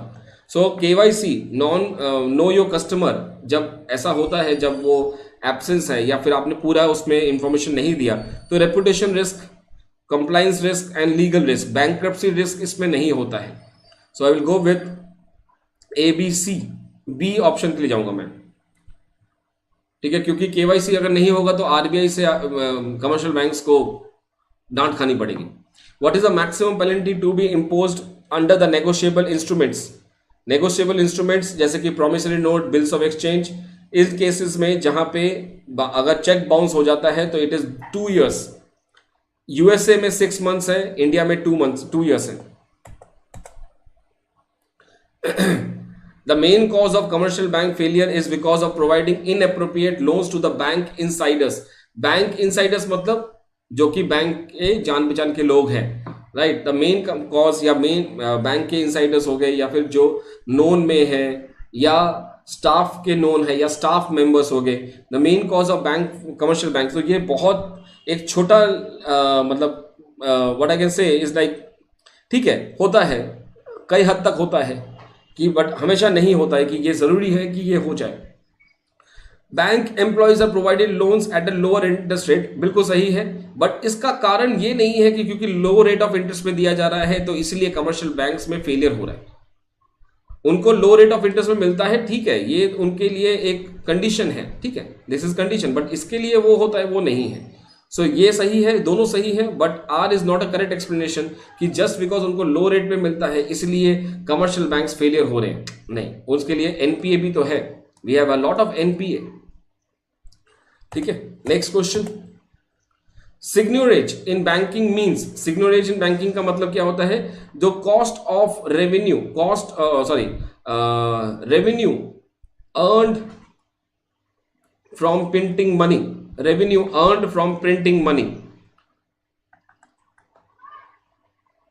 सो मान लीजिए जैसे 2000 रुपए का नोट है, 2000 रुपए को नोट को बनाने के लिए गवर्नमेंट ऑफ इंडिया को 67 रुपए खर्चा करना पड़ता है, तो इसका मतलब है 9933, ये जो है ये पूरा का पूरा प्रॉफिट है गवर्नमेंट का या आरबीआई का बोल लीजिए कि 2000 रुपए को नोट को छापने से, तो ये है कॉस्ट ऑफ रेवेन्यू।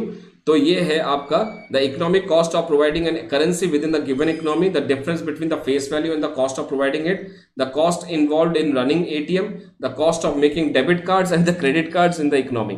सो यहाँ पे जो इसका आंसर है that is A and B. ठीक है, तो ये वाला है economic cost of providing a currency. इस 1933 रुपए से डिफरेंट मैनेजमेंट्स होंगे, डिफरेंट कहाँ कहाँ नोट्स को सर्कुलेट करना है वो एक होगा, difference between the face value and the money value and the cost of providing it, ये है, तो ये दोनों के दोनों इसका आंसर है, right, okay, A and B. Next, Markowitz theory of portfolio management consider which of the following. Markowitz theory भी हमने किया अभी, जब थ्योरी ऑफ इंटरेस्ट का हमने किया था ये, तो उसमें भी we have done this kind of question कि इसमें मार्कोविस का क्या रोल है नियो क्लासिकल के साथ साथ। तो देखते हैं एक बार, investors are pessimistic about the startups and but optimistic about an established business. Okay, let me read this part एक बार, investor are pessimistic about the startups, नहीं ये तो नहीं है, investors have the free access to the fair and the correct information, yes, investor के पास information है तभी, लेकिन जो ये इन्होंने यहाँ पे कंसिडर किया था एसिमेट्रिक इंफॉर्मेशन को ही हैज रूल्ड आउट, इन्होंने रूल आउट किया था। Investors have free access to fair and correct information on returns and risk, investors have tendency to lean towards crypto currency. Okay, investors, crypto currency कहाँ से आ गया, बिल्कुल गलत है। Investor rational maximize the utility with a given level of income and money, बिल्कुल ठीक है, और तभी वो वाला लेंगे जिसमें एक लेसर स्टैंडर्ड डेविएशन होगा, क्लोजर लो स्टैंडर्ड डेविएशन होगा, वो वाला वो लेंगे, वो वाला वो चूज करेंगे। सो पहली बात तो मार्कोविस थ्योरी में सबसे इंपॉर्टेंट पॉइंट ये था कि एसिमेट्रिक इन्फॉर्मेशन हटा दी गई थी, बिकॉज ही थॉट दैट कि इन्वेस्टमेंट मार्केट में जो भी इन्फॉर्मेशन है वो सारा का सारा परफेक्ट कॉम्पिटिशन की तरह आपको मिलेगा। ठीक है, तो इसमें there is fair information, perfect competition, perfect knowledge, and investors are rational and maximize their utility with a given level. मैं बहुत जल्द इसके ऊपर एक शॉर्ट वीडियो बनाने वाला हूं आप लोगों के लिए, यहाँ पे आपको मिलेगा। तो ये हो गया डेल जॉग्रेसन हो गया, इन सब छोटे छोटी वीडियोस पे मैं कुछ काम कर रहा हूँ, तो आशा करता हूँ कि आने वाले टाइम में आपको ज़्यादा मुश्किल नहीं होगी। बैंकिंग कैश ट्रांजैक्शन, सिंपल सा क्वेश्चन है, बैंकिंग कैश ट्रांजैक्शन कब से आया है, कब से ये लागू हुआ है, ये है 1 जून 2005, यूपीए सरकार के अंडर में आई थी ये। तो banking cash transaction tax, simple, इसको मैं आगे और कुछ एक्सप्लेन नहीं करना मुझे। W. Rostow, the principal strategy of development necessary for takeoff was the mobilization of the domestic and the foreign savings, और ये था yes at the rate of 10%, आपका अगर जब तक इन्वेस्टमेंट नहीं होगा तब तक आप आगे टेक ऑफ स्टेज पे नहीं जा पाएंगे। Mobilization of the domestic and foreign saving is necessary to generate sufficient investment to accelerate economic growth, because तभी आपको 10% का इंपॉर्टेंट बोला गया था। तो this is very simple, Rostow का मॉडल हमने बहुत बार किया है, आंसर इज ए। मेरे ख्याल से ये बच्चों को ज्यादा दिक्कत भी नहीं होगी इस पॉइंट पे। According to traditional neo classical growth theory, यानी कि आगे हमारे सोलो भाई साहब, so increase in the labour and quantity, growth किस लिए होता है, आउटपुट इन ग्रोथ किस लिए होगा, सो increase in labour quantity and quality, increase in capital increase in exports बिल्कुल नहीं, इंक्रीज इन कैपिटल होगा, इंप्रूवमेंट इन टेक्नोलॉजी होगा। तो ये तीनों की वजह से ट्रेडिशनल ग्रोथ थ्योरी के हिसाब से ये बढ़ेगा। Right, very simple. I think all of you agree with this. ठीक है, चलिए next, endogenous growth theories, investment in human capital innovation leads to economic growth, बिल्कुल सही, because learning by doing, Kenneth Arrow, then you have AK model. तो इन लोगों के हिसाब से AK model, quantity is equal to AK model, investment in human capital innovation knowledge reduces the diminishing returns on investment. यहां पे मुझे थोड़ा सा प्रॉब्लम लग रहा है, इन्वेस्टमेंट क्यों लिखा है यहां पे? अगर कैपिटल होता तो सही था। एनीवे, तो मैं यहां पे जाऊंगा, डिमिनिशिंग रिटर्न्स को नहीं आने देता और कांस्टेंट क्या इंक्रीजिंग रिटर्न्स चलता रहता है कैपिटल पे, बिकॉज कैपिटल, ये वाला जो कैपिटल है ये physical capital plus human capital दोनों ही है इसके अंदर। इसमें लेबर भी है और इसमें फिजिकल मशीन्स भी है। सो 1 and 2 both are correct. This is right. Let's move to the next one. A decision-free framework to identify and country's most binding constraint on economic growth. Most decision-free framework. तो अगर ये framework की बात करेंगे अगर हम, आपको कोई डिसीजन नहीं लेना, तो पहले अगर हम बात करें व्हाट इज डिसीजन पैराडिज्म, तो ये फ्रेमवर्क है। इस फ्रेमवर्क के अंदर हम डिसाइड करते हैं कि क्या आउटपुट कैसे बढ़ेगा, लेबर इंटेंसिव होगा, कैपिटल इंटेंसिव होगा, या कैसे करना है। तो ये आपका होता है, ये पूरा का पूरा आउटलुक जो है ये है ग्रोथ पैराडिज्म फ्रेमवर्क है ये। ठीक है, इसके बाद ग्रोथ डायग्नोस्टिक करते हैं हम देखते हैं कि अभी 1990 से लेकर 2020 के बीच में इंडिया का ग्रोथ रेट कैसा रहा और क्यों रहा, किस किस रीजन की वजह से, किस किस कारकों की वजह से ग्रोथ बढ़ी है या कम हुई है, या किस कारणों की वजह से ग्रोथ हैम्पर हुआ है, हर साल में क्या क्या हुआ है, उसको हम कहेंगे ग्रोथ डायग्नोस्टिक। किस चीज की वजह से हुआ है। ग्रोथ स्टिमुलस मतलब जब हमने ये किया, डायग्नोस्टिक किया, हो सकता है हम कह सकते हैं कि इंडिया का IT सेक्टर बहुत अच्छा काम कर रहा है, तो ग्रोथ स्टिमुलस है, तो यानी कि हमें इन्वेस्टमेंट करना चाहिए उसके अंदर। और राइट, ग्रोथ पैराडॉक्स, कुछ कारणवश जिनकी वजह से ग्रोथ पैराडॉक्स हो रहा है, यानी कि ग्रोथ आपको समझ नहीं आया कि ग्रोथ तो होना चाहिए था लेकिन हुआ नहीं। जैसे कि एक्सेसिव इन्वेस्टमेंट इन PSU, अगर ज्यादा से ज्यादा PSU में इन्वेस्टमेंट कर दिया जाएगा तो ग्रोथ पैराडॉक्स हो जाएगा, यानी कि ग्रोथ रिवर्स होना शुरू हो जाएगा। थ्योरी में है कि इन्वेस्टमेंट करने से ग्रोथ होगा लेकिन होगा नहीं। सो यहाँ पे growth diagnostic is the right answer, because यहाँ पे हमें आइडेंटिफाई करना है। ठीक है, डिसीजन नहीं लेना, हमें आइडेंटिफाई करना है कि सबसे बड़े बड़े प्रॉब्लम क्या आए हैं ग्रोथ के लिए, तो उसको डायग्नोस्ट करना पड़ेगा, कहां पे क्या प्रॉब्लम हुई, किस वजह से हुई, that is called as growth diagnostic. I suppose that is the answer. आज क्या खाली मैं ही आंसर दूंगा, आप लोग नहीं दे रहे? आज लगता है सिर्फ मैंने आंसर दिया है, मेरा ही JRF हो रहा है खाली आज। चलिए, अरेंज द फॉलोइंग, ये क्वेश्चन में कुछ गड़बड़ है। हैरड कब आया था? 19। चलिए बताइए, मुझे हेल्प कीजिए। दे रहे हैं, अच्छा बहुत बढ़िया। पोल नहीं आ रहा है, ठीक है, मैंने अच्छा ठीक है, कोई बात नहीं। एनर्जी डाउन, मेरा तो एनर्जी डाउन हो गया आज। अच्छा, ठीक है। चलिए, हैरेड का कब आया? 1939। चलिए बहुत बढ़िया। शुम्पीटर 1909 1911 या 1909? Okay fine. Rosto 1960, solo 1956। 1911 ना, मैं वही बोल रहा था। अब देखिए, इसके हिसाब से सबसे पहले आना चाहिए शुम्पीटर यानी कि बी, फिर आना चाहिए ए यानी कि हैरड, फिर आना चाहिए डी यानी कि सोलो, फिर आना चाहिए सी यानी कि रोस्टो। और ये क्वेश्चन गलत का गलत ही आंसर रह गया, किसी ने चैलेंज नहीं किया। मैंने इतनी बार बोला भैया इसको चैलेंज करो, इसने किया ही नहीं, अब मैं क्या करूं।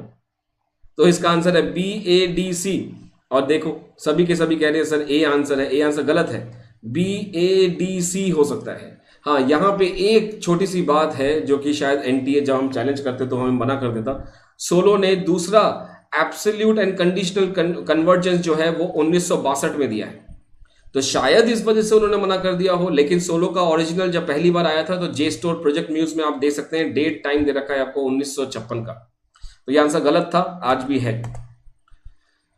A model in which there are diminishing returns on each factor of production but constant return to scale and exogenous technological changes that generate the long term economic growth is, किसका model है? diminishing returns दोनों factors में है, ठीक है, दोनों factors में है, यानी कि Q is equal to A K alpha L beta, so diminishing returns दोनों में है but constant return to scale है। तो ये हो गया आपका सोलो मॉडल, क्योंकि के में आपके पास अल्फा है, एल में आपके पास बीटा है, तो इंडिविजुअली अगर हम देखें तो इसमें diminishing marginal product of capital है, इसमें diminishing marginal product of labour है, लेकिन जब दोनों को मैं कंबाइन कर रहा हूं तो ये we have the constant returns to scale and exogenous technological changes, और सेविंग रेट भी चेंज एक्सोजीनियस है, तो ये सोलो मॉडल इसमें आ गया, ठीक है, इसका आंसर सोलो मॉडल हो गया। Next, a graph reflecting the relationship between a country's per capita income and its inequality। per capita income और inequality ये होता है कजनेट कर्व, राइट, ये लॉरेंस कर्व नहीं है, ये पर कैपिटा इनकम आप भूल गए थे। लॉरेंस कर्व में क्या होगा, we have this like this, ठीक है, तो यहां पे this is the cumulative frequency of the population and this is the cumulative frequency of income, right, तो तब जाके ये ऐसा आपका लॉरेंस कर्व होगा, लेकिन पर कैपिटा और inequality it is Kuznets curve, Phillips curve नहीं है। ओके, क्रिटिकल मिनिमम एफर्ट किसने दिया था? लेविस्टेन ने दिया था। Neo classical growth model, it is solo, nothing else. Demographic transition theory कौन है यहाँ पे हमारे पास? ओके, रोस्टो, ये सीपी बैकलर एंड बैकलर है, ब्लैकलर तो नहीं है, ये बैकलर होगा, ठीक है। Age of high mass consumption, it is Rostow, तो सिंपल सा है ये। नेक्स्ट आगे चलते हैं। Harrod-Domer considers a functional economic relationship in which growth rate of the gross domestic product GDP, so it is G is equal to S upon C, so directly on the national saving rate of tax rate, बिल्कुल सही। Inversely with the national capital output ratio, okay, directly on industrial growth नहीं, inversely on the agricultural growth नहीं, so it is A and B only, simple, G is equal to S upon C। I believe all of you are getting this। ये question भी गलत था, this was also wrongly answered in the UGC NET based on the following bachelor stage of economic population growth, the portion between A B C में this is stage 1, this is stage 2, ये stage 3 है यहाँ पे, और ये stage 4 आता है, ठीक है, तो ये नहीं सॉरी, ये स्टेज 1 है, यहाँ पे ये 2 है, ये 3 है, ये 4 है, ये 5 है, ठीक है। सो यहाँ पे जो है अर्ली एक्सपेंडिंग भी है और लेट एक्सपेंडिंग भी है, तो दोनों ही आंसर इसमें सही होने चाहिए थे, राइट। तो आंसर ये नहीं दिया गया, पता नहीं क्यों, बिकॉज दोनों के दोनों आंसर है, ये अलग स्टेज है, ये अलग स्टेज है। इसकी भी वीडियो मेरे डिस्क्रिप्शन बॉक्स में है, आप देख सकते हैं। कार्ल मार्क्स थ्योरी, ये अगेन ये गलत क्वेश्चन है, कार्ल मार्क्स नहीं, कभी भी कोई भी थ्योरी ऑफ पॉपुलेशन नहीं दी है, इट इज कार्ल सैक्स। और सीपी बैकलर के 5 केसेस थे, कार्ल सैक्स के 4 केसेस थे, तो सीपी बैकलर का लास्ट स्टेज जो था वो कार्ल सैक्स ने नहीं लिया था। तो कार्ल सैक्स it has 4 stages, now you can do it. Backler has 5 stages. Landry's theory of population, it was static interpretation कि हाँ भाई प्रोटीन खाने से ऑस्ट्रोजॉन्स बढ़ते हैं, पॉपुलेशन बढ़ेगा, यही है इसके अंदर। And professor Sidgwick optimum, it is 3 stage, under development, optimum population and over population, ठीक है, याद हो गया। Are you guys still enjoying this? Are you guys still enjoying this? Shall I continue करूं कि नहीं?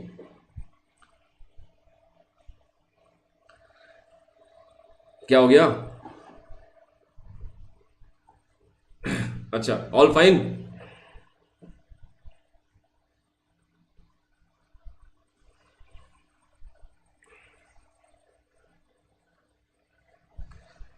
अब थक गए नहीं, नेक्स्ट सेशन। डी का ऑप्शन तो नहीं मिला, कौन से डी का, यही तो है ही नहीं। चलिए ये देखिए, ये आंसर सी में आ रहा है, ये देखो क्या आ रहा है, ए का 3 है, बी का 4 है, सी का डी है, सी का 2 है। ये गड़बड़ है इस क्वेश्चन में, ये भी गलत है। प्रोफेसर सिद्विक के 3 हैं ऐसे ऑप्टिमम, ये अंडर, ये ऑप्टिमम, ये डेवलपमेंट, यही तो गड़बड़ है ना क्वेश्चन में। इस क्वेश्चन को ही बोला था, देखिए 3 क्वेश्चन मैंने आपको गलत निकाल के दे दिए इसमें, और ठीक है। अच्छा ये क्वेश्चन देखिए, केरला क्या है, केरला में सबसे ज्यादा हाईएस्ट सेक्स रेशो 1024, 1080, ठीक है। Punjab we have highest SC population, Himachal least, and Madhya Pradesh ST population. ये सिंपल है, इसका A is answer, yes right, okay. Population density, ये सिंपल है, इसमें कोई मुश्किल नहीं है मेरे लिए। It is number of person per square kilometer, कितने लोग रहते हैं 1 किलोमीटर वर्ग में, राइट। 1 किलोमीटर बाय 1 किलोमीटर में कितने लोग रहते हैं, ये है इसका मतलब, और कुछ नहीं। Next, growth in the infrastructure is considered as essential prerequisite for stepping up the GDP growth. देखते हैं, मैं इसमें अभी देख लेता हूं और कौन से इंपॉर्टेंट क्वेश्चन है वो एक बार ले लेता हूं, otherwise I will now wind up, बहुत मेरा भी हो गया है। Okay, account payee cross section crossing is defined as, account payee वाला जो है वो नेगोशिएशन एक्ट में होता नहीं है कि ऐसे करेंगे, कौन सा आएगा, is not defined. Last census के India has the minimum sex ratio, Haryana में सबसे कम था। ये देखिए, इकोनॉमिक सर्वे के हिसाब से सऊदी, हांगकांग, सिंगापुर, श्रीलंका कौन सा है यूएस के बाद, यूएस यूएई के बाद, ये क्वेश्चन मैंने बताया था बार बार, ठीक है। ये आएगा आपका Saudi and Hong Kong. Gross value added in India at the current prices during this, कितना होगा शेयर ऑफ, ये देखो शेयर वाला हमने किया था, सो 51.14, 53.54.14 ऐसा कुछ था। White revolution, it is eggs और राइस और मिल्क और हनी, व्हाइट रेवोल्यूशन, अब दिमाग लॉकडाउन में जा रहा है मेरे, it is milk, white revolution. Number of district initially selected from the state under the intensive area development, how many districts were there, हर किसी में कितने डिस्ट्रिक्ट थे, it was 7 district from 7 states. Okay, which one of the following statement is wrong, 67% of India's agricultural marginal land, ये देखो ये आपका आ गया एग्रीकल्चरल, जो हमने किया था ना सेंसेक्स वगैरह, तो 67% of the India's agriculturist are marginal land holders with less than 1। Okay, let me just see the answer, किसका क्या होना चाहिए। ओके, 10% इज हैविंग, 10% ज्यादा हो जाएगा, 10%, okay okay, yes, 10% of the agriculture have 10% above, right, this is wrong, ये गलत है, it is 0.45%, ये है इसका आंसर। नेक्स्ट, कंबाइंड लाइबिलिटीज, देखो ये टोटल सेंटर स्टेट 3 टायर का 2 साल का मिला के कितना है 67%। which of the following are the 3 states that secured highest percentage in inter-share 14th finance commission के हिसाब से, कौन से 3 स्टेट्स थे ये, एक सेकेंड रुको, दिस इज उत्तर प्रदेश, बिहार, मध्य प्रदेश, आंध्रा। उत्तर प्रदेश को मिला था, बिहार, मध्य प्रदेश, आंध्रा को नहीं मिला था। Highest percentage it was first 3 पे थे ये, फॉरेस्ट एरिया ग्रुप तो वो 15th है। मैं इसका आंसर भूल गया हूँ अभी, कितना परसेंटेज है मुझे नहीं पता, लेकिन इतना पता है कि ये 3 स्टेट्स थे। सबसे पहले नंबर 1 वाज उत्तर प्रदेश, फिर बिहार, फिर मध्य प्रदेश। इनका वो नहीं पता मुझे, मैं भूल गया इसका परसेंटेज। ये 2014 फाइनेंस कमीशन में, 15 फाइनेंस कमीशन याद है मुझे, 14 भूल गया मैं। चलिए 14 का मैं दिखाता हूँ इसका आंसर क्या होगा, नेक्स्ट टाइम दिखाता हूँ, परसेंटेज दिखाऊंगा आपको। Which of the following are the form of government borrowings, government कहाँ से बोरो कर सकती है। Drawings from the treasury, printing of currency notes, definitely borrowing from the non-banking institutions, yes, public LIC हो गया आपका, borrowing from the banking system, सभी से कर सकते हैं, तो it is C। or we are at the end. So guys, with this we come to an end of 2020 question paper entirely. How was it? जिसके भी कमेंट्स मैंने answer नहीं दिया है, जो कि कमेंट आपने पूछा मुझसे बहुत कुछ, लेकिन मैं आंसर अगर नहीं दे पाया, प्लीज मुझे कमेंट सेक्शन में डाल दीजिएगा and do let me know should I continue with this in the next session और नॉट. क्या 2019 का क्वेश्चन पेपर हमें करना चाहिए कि नहीं करना चाहिए, आप लोग मुझे बताइए कमेंट में. नहीं तो अगर if you want we can, I will not come with these papers again. 2019 का paper if you want then I will come on Friday with this, otherwise नहीं. Do share this video, subscribe जरूर कीजिएगा, like जरूर कर दीजिएगा अगर like नहीं किया तो. And we are going to meet tomorrow, that is on Thursday. कल कितने बजे? 4:30 बजे. आप, मैं, हम सब पढ़ेंगे लकड़ावाला, तेंदुलकर, रंगराजन कमेटी, हिंदी और इंग्लिश में दोनों में. ठीक है, आशा करता हूं कि आप लोगों को ये पूरा का पूरा मुहिम, इनिशिएटिव पसंद आया होगा. जो भी आप मुझसे कहना चाहते हैं प्लीज मुझे कमेंट सेक्शन में जरूर लिखिएगा, बिकॉज इस तरीके से I will get to know कि what you guys are looking for and मैं कैसे आपके सपनों के लिए मैं काम कर सकता हूं कि ताकि आपका JRF हो जाए. Thank you so much for being with me. Share, like and subscribe. Thank you, bye bye.